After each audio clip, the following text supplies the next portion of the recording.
Good morning, everyone. Hello, welcome to another episode of Queer Games Heck Yeah, where I am living out my childhood fantasy of having my own television station slash YouTube channel, um, streaming 24 hours a day, 7 days a week. I'm Luke Miller, game developer, working on The Beat, a gay detective game, um, sort of glitchy aesthetic. I really like it. And I'm helping out with the Queer Games Festival, taking screenshots of the games. So I thought since I'm playing through them, I'll stream them. And here we are. I mean, that's it in a nutshell. I really love Queer Games. I think they're at the vanguard of mainstream gaming at the moment. Um, for a lot of reasons. A big one is I think that they tackle personal issues uh, in a way that most mainstream games sort of shy away from, or just don't have the tool sets or the commercial imperative to deal with. But to me, you actually get a better game on average. And I think we're going to have one of those today. A better game than average. It's called Quinn and Finn. It's available on itch, and let's get into it. I know nothing about these games. I go in raw, so which isn't recommended all the time. Um, but if you're not expecting, if you don't know, wait, if there's things you don't like about games and you want some warning, you might not get it. So look away. Oh well, here we go. Content warnings anyway. So I said you won't get a warning, but here is a warning. Which I always think when a message comes up at the start of of media or game or film, it's more of like a promises thing than a warning. Okay, content warnings. Police. Well, that's not a crime. Blood. That's not so bad. Knives, stabbing. Okay, that's up there. Guns. Yep. Poverty anxiety. Well, yes. Well, that's the one that's going to get most people, I suspect. Oop, that's an alarm. I hope it's not too loud for you. Oh, can you hear it? There you go. Okay, turn down a smidgen. That's them fading. That's not me. All right, it's him again. No evidence for that yet, but there's no one else it could be. You just know. You've gained a sort of sixth sense. There might be many robberies in one night, but you know exactly which one it is. You're pulled to him. Don't even know his name. That's all he is to you. I'm already loving it. Just what a hook. Him. Boutiques, jewelers, perfumeries, always the mid-range ones. I like that this detective is like, I really like this guy because he is, he steals for value. He doesn't go for the most expensive items, he goes for the best value ones. He only takes 2 items per robbery, no more, no less. One for him and one for you. And he never ever leaves anything identifiable, just his data footprint. And as we sadly know, that's all you need to identify a person. Him. You've certainly tried pinning something, a loose thread of fabric, strands of hair, fingerprints. Nothing. He leaves nothing for you to pursue, only blaring alarms and shattered glass in his wake. You've seen him, you've even seen him, face to intricately embroidered face mask, taunting you, completely silent, a cheeky little wave as he flees to prey on his next victim. Always just out of your reach, always wondering who the hecker really actually is. That alarm's been going on so long, you're drowned in it. You're drowned it out. The reports are done, you've gone as far as your job will allow. Like every other time, nothing else is left for you here. Your goodbye to the owners is an apology, and it's our highest priority. You leave the scene empty handed. Another bust, detective? The voice jolts you awake. Is this the criminal mastermind? Is secretly your co-worker? You blink twice, bleary-eyed, and dislodge a piece of paper stuck to your cheek. After rubbing away a tear, you look at the familiar face standing opposite your desk. It's your chief and former partner, Elias. Alias? We'll say Elias. Another blink turns him into a blur, a vague notion of a tall man with pale skin. Hair he is adamant is chestnut, and you never really understood why brown doesn't satisfy him. Another blink, and you scan the contents of your desk. Loose leaves or reports are scattered around, the ones you used as a pillow, half finished. Steam no longer rises from your coffee. You've barely sipped the thing. Elias approaches the desk, places his own coffee by your hand, and takes the cold cup for himself. Elias, you've been asleep for an hour. Seems like you needed it. Oh, we'll thank him. No, that doesn't work. Okay. Controller support? Try controller. No. No, okay. It's a job for the mouse. Thank you. No worries, detective. You pull the coffee towards you and take a sip. The instant it reaches your lips, you flinch. Poison. He always makes it too hot, no matter what you told him about the flavor being ruined. Before you can say that, never a step behind. Elias cuts in. The higher temperature makes it brew quicker. I wasn't even going to ask that. You were. I know you were. Elias takes a long draw from his cup, barely concealing a smirk behind it. Him being correct is one of the worst feelings in the world. You try to suppress it with another drink. It burns the roof of your mouth. There's no point even being surprised when it's him, is there? Down to the exact time, just like you said. I mean, what? How long have you been chasing him? There's like a cough every so often in the audio track. It's very odd. Stretch the truth. A year at the least, possibly more. It feels like a decade to me. Centuries, eons, chasing this one, single, man. It's incredible spending all that time listening to poets. Has had no effect on you. Ugh, I garbled that. It's incredible spending all that time listening to poets. Has had no effect on you. See, I think queer games also bring in a bit of poetry, which I really like. Like they actually bring in authors and snippets of poems, and sometimes poems themselves. I think that's really interesting, like artistically. More poetry in your games, people. What are you saying? You need to keep your day job, is what I'm saying. I do find your dedication to this admirable, if not a little concerning. It's because he loves the criminal. They're destined to be together. So I suppose, see, there was that cough again. I'm not imagining it. There's a sound effect of one person coughing every few minutes. So I suppose the corner of his mouth twists as if the phrase is acid on his tongue. Keep up the good work, detective. Name. You can call me Quincy, Elias. Oh. Alright. Quinn, even. We know each other well enough for that. Elias grips his cup, knuckles slowly turning white. I will say the same thing as the other times you've asked this, detective. I like to keep a distinction between working relationships and personal ones. Oh, Elias. You just... bad decisions make good drama. And so if the opportunity comes up, Elias, let's make some bad decisions together. Elias takes a sip, not breaking eye contact, almost daring you to say something. Ask why. Is it really interactive if you've only got one option, like one choice? It's not really a choice, is it? It's like click. Just open your mouth. Just as you open your mouth, Elias plows over you. What? To the point, as I said, you've been doing good work. Good work for nothing. Not quite nothing, surely. You've got the pattern down to the point where you can predict his next move. Sorry, just momentary distraction. Dum-de-dum, dum-de-dum. Some things can't wait.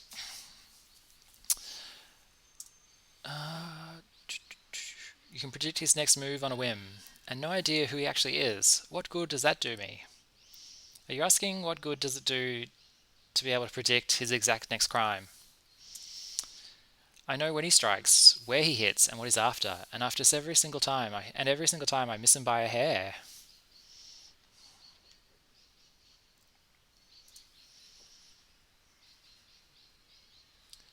Do you know how many times I've tried to make a case to everyone else, Elias, how I'd be able to catch the hecker if I had a bit of help? But no, he takes so little they see him as nothing more than a petty pickpocket, hardly worth more than one or two on his tail. It's genius. Genius. Just stay just beneath the algorithm, the crime algorithm, so it doesn't trigger a higher response. Do you ever read books or play games and like take notes? And like I'm not I'm technically not ever going to rob a bank, but if I were going to rob a bank, this is it. This is good information. Hecker, absolute hecker. Elias nods, his face still stoic. Keep him in mind. Oh, keeping him in your mind is doing you no favors. Okay, okay. Oh, you there on the spelling of favors. So that says to me it's a Commonwealth game. So we could be looking Canada, we could be looking UK, we could be looking Australia, New Zealand. Keep him in your mind. You'll have plenty of time to think of him when I'm out of your hair. I'm going to wash that man. Have you got any plans for tonight? Oh. Well, I did say we'll try to get to know our stoic boss. Oh, has it stopped feeling special? Are you going to go see your friend again? Yes, of course I am. Finally come around to admitting it. I never denied anything. Oh, technically. Not quite saying anything. Oh, I never denied anything. Technically. Not quite saying anything. Never explaining why you stayed there long after the show was over, why you seldom left through the front entrance. You went red in the face a few times. Deny? I don't do that. Your cheeks say otherwise. Which cheeks? Oh, these ones. I'm with you. Well, detective, his face sinks. Good luck. Oh, we missed our opportunity with Elias, I think. Leaving you with the final. There was the cough again. Unless there's someone in the apartment. Elias walks out, leaving you with a final, severe look. The door clicks gently as it closes. The conversation was pointless. The whole thing was a thinly veiled assault. Elias trying to back you into a corner and admit it. Where else would you be going? Oh, with screenshots, that's right. The main reason we're here is to take screenshots. Never forget. Never surrender. Never not screenshot. Okay. What is that? Where is that, do you think? I hear crowd noise, but it's very soft. I'm going to turn the music up a bit. Alright.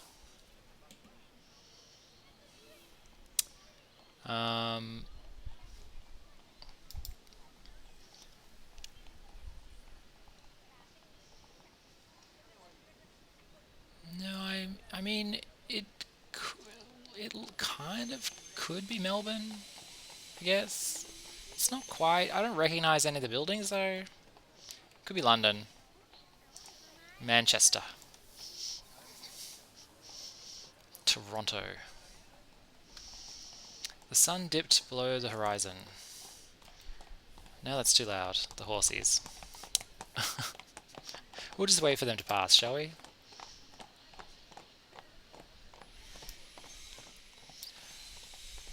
Alright. All the city is bathed in a soft orange glow. Autumnal breeze whips against your coat. Okay, they use the word autumn rather than fall. So that says to me it's not North America. I'm leaning towards the UK. Not strong enough to be unpleasant, but enough to make you wrap it closer to your chest. Because a coat, I mean, you're unlikely to be wearing a coat in like Queensland, in like most of Australia. All right, let's say this is the UK. Now the only question is where in the UK. You don't go out after work often, only certain nights and to certain spots. They were old favourites, but that's all they are now, old. Something new has gripped you. Something or someone. Poetry was never something you got. You truthfully still don't quite get it. When you tell people you go to poetry readings so frequently, they're usually impressed. They think of you as a man of culture and prestige. But some launch into tirades of their favourites and rambling about sonnets, up-and-coming stars that are here to change things forever. You nod politely and let them talk to themselves. These kind of people love the sound of their own voices, you found. It's true, especially if you're a streamer as well. So poets and streamers. There's only one poet you truly care about. You thought the night would be uneventful when Elias invited you out. He insisted on it, something novel for a change. You're always up for a new experience, but you'd entered that building knowing you'd hate it. Why wouldn't you? You don't get poetry. A new string of words wouldn't suddenly make it click. Droning on and clapping at nothing. Someone else enters, on and on. Until, green carnation tucked in his pocket, he took the stage. His name is Flynn. Oh, Flynn and Quinn. No, Quinn and Flynn is the name of the game. Is is Flynn the arch criminal? You don't know his surname. Is it burglar? Flynn. Hello, I'm Flynn Criminal. Criminal. You don't know his surname. It's a quirk of his. He only performs under that name alone. Prying for it feels like you'd ruin the mystique. In one line, he had you captivated. So close to the stage. It's always tough, I think, if you're writing or making a film, and the thing and you're saying in your book, people are listening to the greatest song of all time, or this character is the greatest writer of all time, and then you have to like show what they've been working on. So if they do show some of Flynn's poetry, I'll be really impressed, because they've basically said, with one line, he made me fall in love, and we're like, do we get to see that line? I'm like, that's a lot of pressure on the person writing this, because if they could write that kind of poetry, would they be making a game, or would they be out there writing that anyway? I don't know where I'm going with that. So close to the stage, his beauty was heavenly, his blonde hair shining like the sun, constellations of freckles bejeweled on his skin. You hung on to every word, open-eyed and eager for the next, fully at the mercy of where his verse would take you. I mean, this game is actually extremely well written. Like, you can kind of tell the like you can kind of sometimes tell what good writing is, even if I can't articulate it very well. There's a certain kind of pleasing cadence to it, where the lines flow to each other. There's plenty of paragraph breaks, which I always appreciate. Um, a lot of different word choices as well, I guess. The vocab is quite high, but not like overdone, overbaked. It's a bit florid. Like I think it has pretensions to poetry to be like poetical, which is a good thing. Fully at the mercy to where his verse would take you. He had a certain cadence, a warmth to his voice. You just knew no one else could deliver this line like he did. Whoops. And then you had to know more about him. I mean, you read a lot of books, and you can always spot the author is like written themselves the main character. It's like this 50-year-old archaeologist professor is like only he can save the world. He's on the president's plane. And here we have a game where it's like the poet is like the irresistible, like hottest guy in the universe that no one can resist. I'm like, are the people that made this game, are they poets? Because well, the signs are pointing to yes. If the poet is exceptionally good looking and can like speak Latin, and also is like an acrobat, then I think we've cracked the code of this game. The night is well underway. The last act, someone you give no more than a passing glance, is reveling in the audience's reception. Oh. It's not a standing ovation, but they're enthusiastic, and the performer is taking it in with glee. Clearly, they're someone new to this. Rather than enjoying the crowd's modest applause, you're instead scanning the curtains, hunting for a certain silhouette. After working out his reputation, what venues he's at, and patterning out when he's usually booked, you have a system for finding the exact time Flynn's on stage. It's a matter of convenience. Why would you waste your night on people you don't care for? The audience has quietened down, returning to a usual level of conversation and merriment. Someone laughs grandly at his friend's quip. Yes, I mean, was that a clue? Like, if you know that you can get the cop to follow a certain behavior by booking your poetry readings, then you can parlay that into. I mean, it's probably not a surprise, right? The name of the game is Quinn and Flynn. Clearly, it's about those two.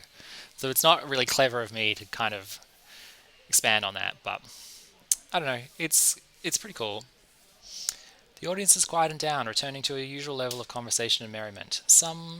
Someone laughs grandly at his friend's quip. He's up next, as you predicted, and you see familiar curls of gold through a slit in the curtains. His hand snakes out and pushes them aside just slightly. Flynn glances around the crowd. You know he's seen bigger and seems mostly unfazed by it. Whistle. Flynn shoots up immediately. He knows that whistle. You've perfected it to a precise C sharp. A delightful joy lights up his eyes, even before they land on you. They know exactly where to go. You have one spot you always stand for each venue he performs. He mouths something to you, completely unintelligible, but you've seen each other more than enough to know what it means. It's always great when you've got a boyfriend who's like got a regular gig doing something, and you kind of do get to know it quite well, intimately. It's an invitation.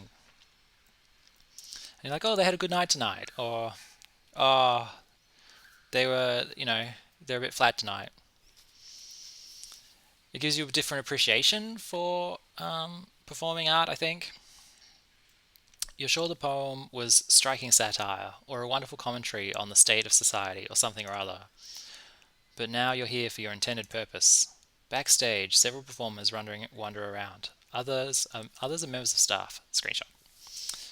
Some of them know you already. Those who know even more wink at you. The night is still ongoing, which is perfect. Just enough noise for privacy, and all the attention is on everything but you. As you have your spot in the crowd, Flynn, of course, has his own to find. The venue is a maze of curtains back here, so easy to lose yourself in. Several have already made homes with pillows and gossip. In dramatic flourish, you yank back the one belonging to him. You've progressed beyond the need for salutations. Flynn almost jumps to a stand and gently holds your arm. I've missed you so much. Are we going to play it cool, or are we going to... Let's be into him. Me too, Flynn. You gaze at each other, unsure of how much time passes. I'm not sure what else to say. Oh, you. Did you enjoy the poem? Oh, I'm going to say meter. The meter, it was... You never really learned what that was. You just heard other people talk about it. I'm so glad they said that, because I'm not sure either. Good? Flynn giggles. Almost anything you can do or say can make him laugh. I still remember the look on your face when you saw me for the first time. And I never liked poetry, he said. He moves closer, right hand drifting up to your shoulder.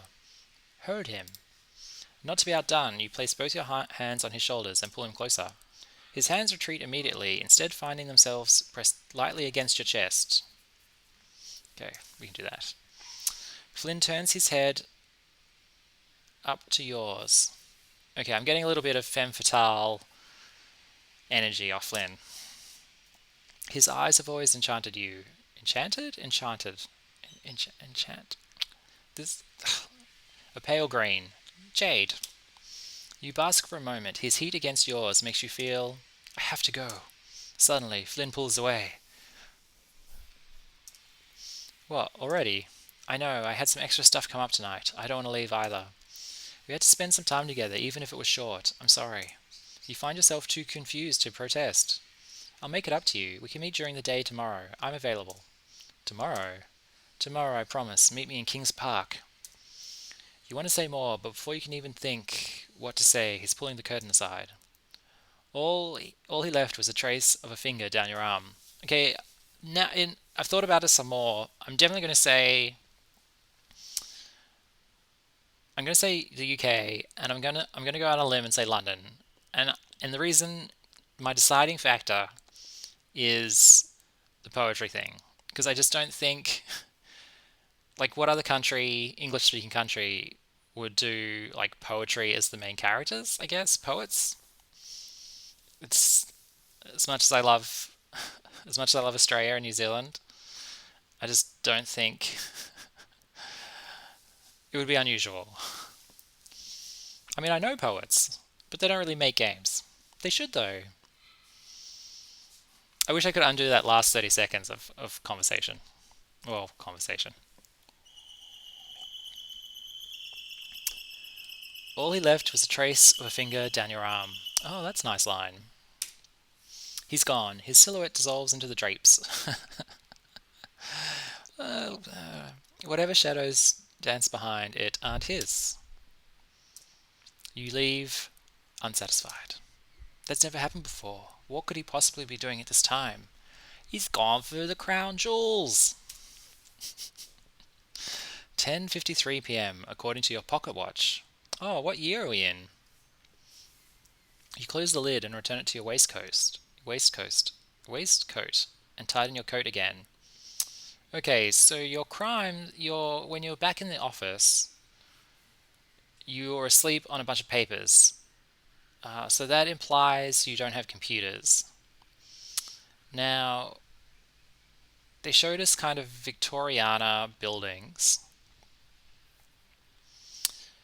I mean, people going to see poetry, I thought it was a very niche thing, but if we are talking like Sherlock Holmes, 1880s, 1910s, then perhaps that's a bit more common entertainment. But they really have detectives like 120 years ago.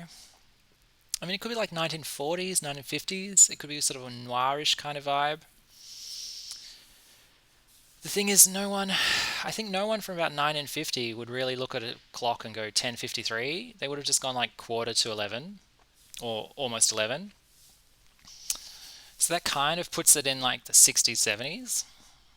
I'm all over the place. We'll get it. We'll narrow it down.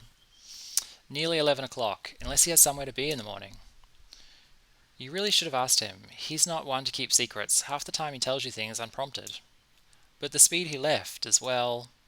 The light of gas lamps guides you home. That's a novelty, since they're usually off after a certain time. Okay, so it's pre-electricity. I mean, that's putting it about 1880. But now we're getting like pre-Sherlock Holmes even. Occasionally, is that you or me? The audio space in this game is very interesting. It's like they've used some sort of 3D thing. Unless my building is on fire. Occasionally you kick a loose rock in the ground, listening to as it bounces across the cobblestone. Now you're listening to an alarm. Who's getting robbed now? It's no concern to you, just a curiosity. You don't work at nights. God, how loud is that? Not too bad. Turn it down on the headphones though. You don't work nights, not any of the ones he isn't about to strike. Just faintly, you hear the shatter of glass. They're close. That does concern you, if they're armed. So, so it's a place with gas lamps, but also alarm bells. There's detectives at a desk in a police station, but there's also poetry readings. 1918. I don't know. It sounds like it's coming from one street over. You could swear, if this is the part of town you think it is, according to the pattern, this shouldn't be happening. The pattern is infallible. Every 6 nights, roughly 9 o'clock. On nights like this, with the temperature cool but skies clear, he always seems to come at 20 minutes to the hour. Those alarm sound effects.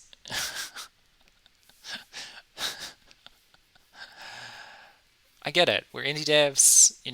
We don't have much resources. We don't have much money. Sound is always almost the last thing we do. We don't expect people to start the alarm going and then go for half an hour talking about something else and come back. But still, I guess that's a really annoying alarm. The pattern is infallible. Yes, we've done that. But it shouldn't be this night. It can't be him. And yet, there you see it. 2 bottles of perfume missing from the stand. The only thing he left is shattered glass. Nothing to identify who it was. You stare at the scene for what feels like hours before 2 people approach you, claiming to be the owners. Claiming to be the owners. In fact, you know them. They've been robbed by him before. You're off duty, you tell them, and give them directions for help. With some shouts at you back, you leave the scene empty-handed. Wow. This just mocking you now. Now it has my attention, detective. Don't patronize me. See, okay, that typewriter, very old school. That thing on the right, is that like a hole punch or like a Inkwell something or other. I'm going to say some sort of ink thing. Yes. I don't know. I mean, that wicker basket doesn't, it looks machine made. Fireplace looks a bit deco. The cabinet looks like here.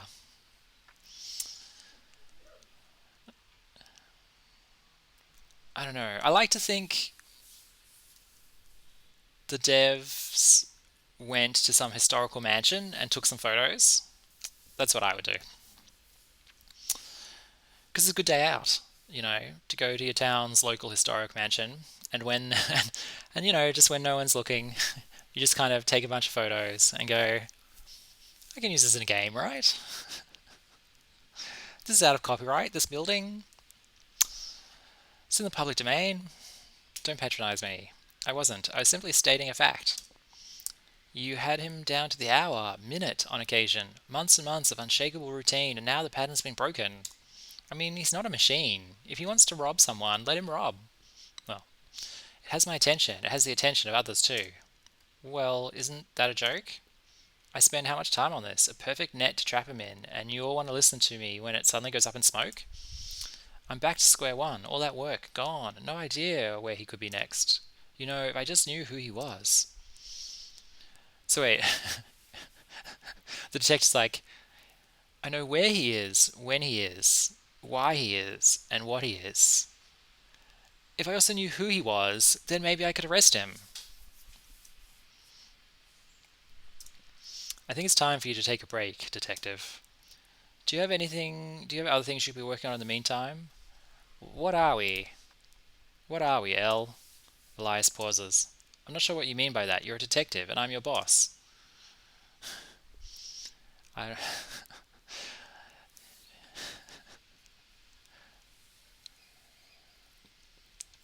watched Muppets Most Wanted the other night, and there's a song in it where evil Kermit is going up to Miss Piggy,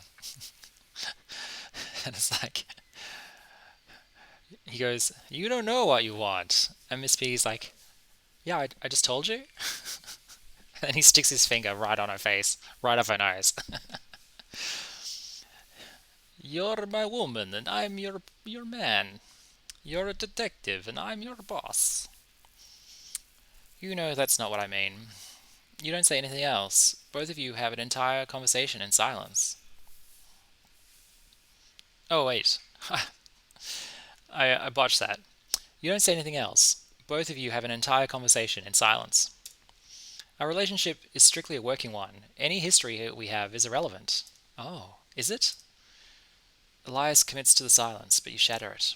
You're still not over Flynn. The accusation hangs between you and the air. You can almost see it move him in a slight twitch of his eye. Then he composes himself. Everyone's throwing themselves at this poet. Then isn't the time to bring up your petty This isn't the time to bring up your petty conflicts, detective. If you have no other work, then I suppose you can continue with this. Just as you say, you're back to square one. Focus on that. It's very 21st century things to say, though. Focus. Be more productive. They're having a little stand-up meeting at the start of the day as well. So that's how we're going to fix it. Ignoring what we're doing. I think that's what we need to focus on. Problems, detective? I haven't seen a single issue manifest itself. Jealousy. You're the problem. You're jealous. Ever since I gave him a little bit of attention, you couldn't stand it. Even more since we broke up. Oh, wait. Quinn has broken up with Finn? Oh, no, wait. Quinn has broken up with Elias? So you've been trying to make moves behind my back, offhanded comments to other people. It worked, I'll admit, for a little, until I realized what game you were trying to play. Elias leans further over your desk, but you're not intimidated. You can't stop me seeing Flynn, you know that. This is the only way you can get back at me. His mouth tightens. Every move he makes is calculated with a tactician's precision. That to an untrained eye looks effortless. To be countered, exposed, is the worst possible thing that could happen to him. I'll leave you to your work, detective. This is good drama. This is very good drama. He storms out, professionally, in a manner that to everyone else might look like he's been called for an important meeting or rushing to an emergency. You, like always, know better. You always know better with Elias. You let your head slump to your desk and close your eyes. So is like was Quinn and Elias together, but they broke up, and Quinn got with Flynn, but then they broke up, and now Quinn's got with Flynn. Because I think one of the names may have been incorrect a bit earlier. I think it's just a case of Elias used to go out with the poet, but they broke up. Wonderful. Not only is, but I mean,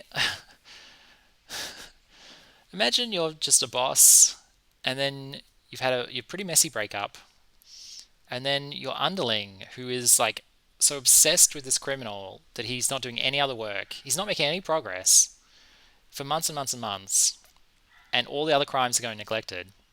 So your underling, he's already like, I don't know how much space, is this guy any good? He starts sleeping with your ex and throwing it in your face. And also, every time you come in, he's asleep at his desk. And we're supposed to believe Elias is got no reason to be a little bit like annoyed. It's like, don't sleep at your desk, do some work, and I don't know, don't like steal my boyfriend. You've got a storm on the horizon with your boss. Your boss. Calling him that still feels worse. And maybe they used to be together as well. It's a bit weird. That's all going to come to a head, and then a walk. That's all you need. Okay, we're going to have to finish it there. Oh no, there's no saving. Oh dear, this is a pity. Kings Park isn't busy, miraculously. Where is Kings Park? I mean, that could be anywhere. Do you think London has a Kings Park? Okay, we do have to stop it there because we've only got half an hour for each game and we have gone over. Oh, how annoying that there's no save feature. Because I actually did want to come back to this one. I say that about all of them. I really mean it. Every queer game is a precious gem. Yeah, I'm a little bit heartbroken there's no save. But that was so well written. I mean, to me, the standout in this game is just how sort of. Well, I just said well written. Clearly, I'm not the wordsmith here. Okay, the devs are the wordsmiths. So, word choice was really tight. Like they were entertaining words. Just like there's a variety of words that was kind of entertaining. There didn't seem to be any padding. But then also plot wise, it kind of moved along at a fair pace, and there was like relationship. There was good relationships in it. Anyway, uh, I guess that's it for Quinn and Flynn, which I've just spent the whole stream misspelt on the thing. I'm so embarrassed.